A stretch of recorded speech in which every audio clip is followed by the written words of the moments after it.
Hello everyone, তো আজকে হচ্ছে সোমবার। তো আমি ভয়েস ওভার পড়ে দিচ্ছি, এটা সোমবারেরই। তো মার একাদশী ছিল, আমি সোমবার ব্রত করেছি। তো দুপুরে সাবু কলা দুধ দিয়ে খেয়েছি। তো আর মিষ্টি খেতে ভালো পাই না, ভালো লাগছে না, তো ভাবলাম সাগুর একটু পোলাও বানিয়ে নিই। তো অনেক অনেক প্রসেসে বানানো যায়, আমি একদম সিম্পল প্রসেসে বানাচ্ছি। তো ড্রাই ফ্রুটস দিতে পারো, সবজি অনেক দিতে পারো তোমরা। তো আমি ড্রাই ফ্রুট খাই না, সবজি ছিল না আমাদের, আর ঘিও ছিল না, তার জন্য আমি সাদা তেলে বানিয়ে নিয়েছি। তো সাদা তেল গরম হয়ে গেছে, সাগু ভিজিয়ে রেখেছিলাম একটু টাইম।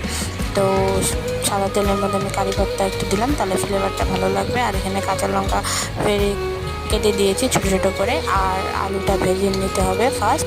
তো কাঁচা হলুদ দিতে হয়, এমনি হলুদ তো খেতে নেই, তো কাঁচা হলুদ রাত্রে কে উঠাবে, তো আমি ওই জন্য আর কাঁচা হলুদ দিই নেই। তো হলুদে দিই নেই, আর লবণ দিয়েছিলাম, এটা উপসের লবণ জানলে কেমন হয়, এটা দিয়ে বানিয়েছি। তো অনেক টেস্টি হয়েছিল খেতে। তো বাই বাই।